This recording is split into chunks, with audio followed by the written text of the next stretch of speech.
Welcome to IELTS English Stories. Please enjoy our story.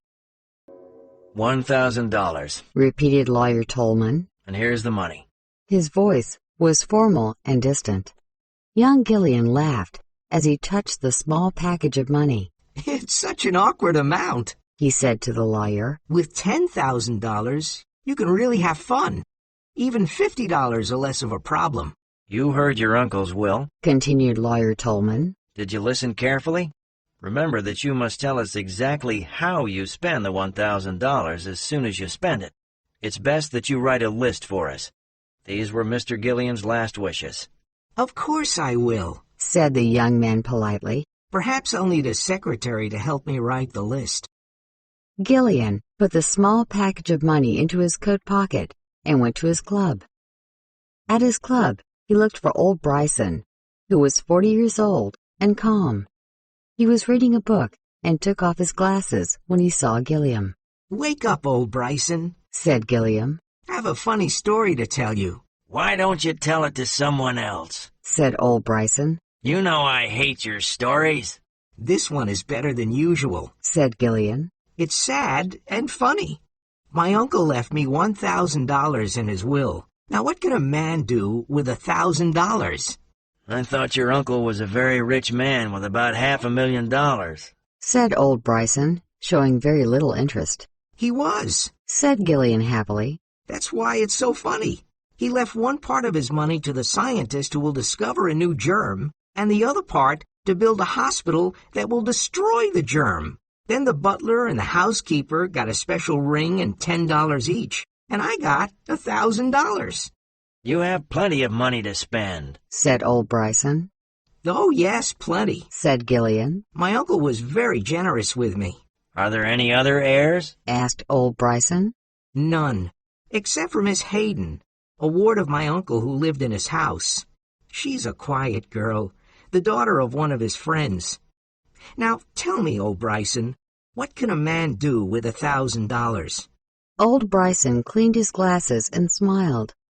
Gillian knew that when old Bryson smiled, he was going to be very offensive. $1,000 can be a lot of money or very little money, he said. A man can buy a home with it and be very happy. You can buy milk for 100 babies for 3 months and save their lives.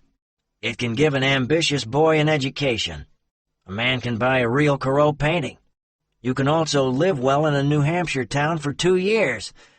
But you, Bobby Gillian, can do only one thing.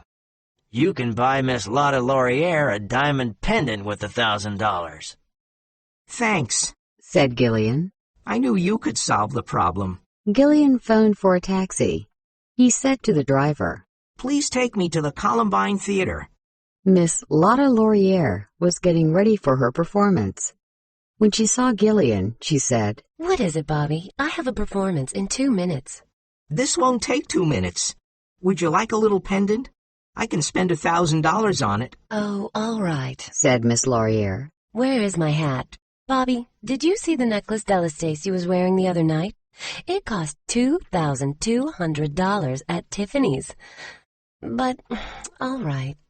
Miss Laurier, you're on stage in a minute, cried the manager of the theater. Gillian returned to his taxi. What can a man do with $1,000? He asked the driver. Open a saloon, said the driver immediately. I know a perfect place for a saloon where I can make lots of money and... Please drive until I tell you to stop, said Gillian. They drove down Broadway, and Gillian saw a blind man on the sidewalk. He was sitting on a chair and selling pencils. Gillian got out of the taxi and stood in front of him. Excuse me, he said, but what can you do with $1,000? You just got out of the taxi, didn't you? asked the blind man. Yes, I did, said Gillian. I think you must be a gentleman if you ride a taxi during the day. Take a look at this, please. He took a small book from his coat pocket and gave it to Gillian. Gillian opened it and saw that it was a bank deposit book. It showed a sum of $1,785. Gillian returned the bank deposit book and got into the cab. I forgot something, he said. Drive to the law offices of Tolman and Sharp. Lawyer Tolman looked at him severely through his glasses. "Excuse me," said Gillian cheerfully. "may I ask you a question? Did my uncle leave Miss Hayden anything besides the ring and the $10? Nothing, said Mr. Tolman. Thank you very much, sir, said Gillian, and he returned to his taxi. He gave the driver the address of his late uncle's home. Miss Hayden was writing letters in the library. She was small and thin, and she wore black clothes, but she had lovely eyes. Gillian entered and said, I was at the lawyer's office, and he found an additional clause to my uncle's will. It seems that he left you $1,000. Mr. Tolman asked me to bring you this money. Here it is. Please count it to see if it's right. Gillian put the money near her hand on the desk. Miss Hayden's face turned white. Oh, she said, and again. Oh! Gillian turned and looked out of the window. I think you know that I love you, Gillian said. I am sorry, said Miss Hayden, taking her money. Then there is no hope? Asked Gillian. I am sorry, she said again. May I write a note? Asked Gillian with a smile. He sat down at the big library table. She gave him some paper and a pen. Gillian wrote, Paid by Robert Gillian. $1,000 to the best and dearest woman in the world, for all the happiness she brings to people. Gillian put his note into an envelope and went away. His taxi stopped again at the law offices of Tolman and Sharp. I spent the $1,000, he said happily, and I am here to tell you exactly how I spent them. He threw the white envelope on the lawyer's table. Mr. Tolman did not touch the envelope and went to a door and called his partner, Mr. Sharp. Together, they opened the big safe. They took out a large envelope and slowly opened it. Mr. Gillian, Mr. Tolman said, formally. There is a codicil to your uncle's will. He gave it to us privately. It can be opened only after you spend the $1,000. This is what it says. Dear Robert, spend the $1,000 wisely and carefully, and you will receive $50,000 in bonds.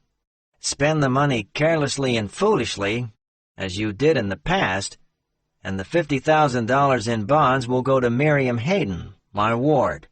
Your uncle, Septimus Gillian.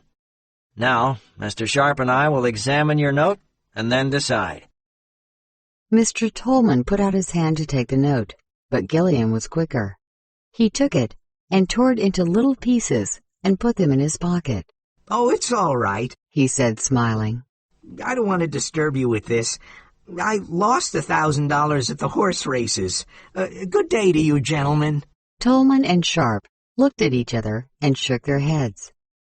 Gillian left and whistled happily as he waited for the elevator. Thanks for watching. If you enjoyed the story, be sure to hit the like button and subscribe to our channel for more stories. Until next time, happy learning.